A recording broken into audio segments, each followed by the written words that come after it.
What's up guys, check out this surge protector with 3 outlets and 3 USB charging ports. So you can see 1, 2, 3 outlets right there, and then the 3 USB charging ports right here.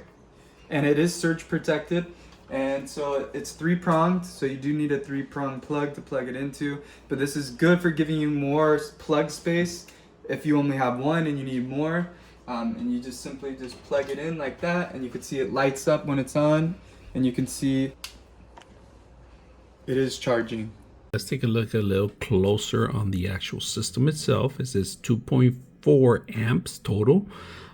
This is a high power connection for my laptop.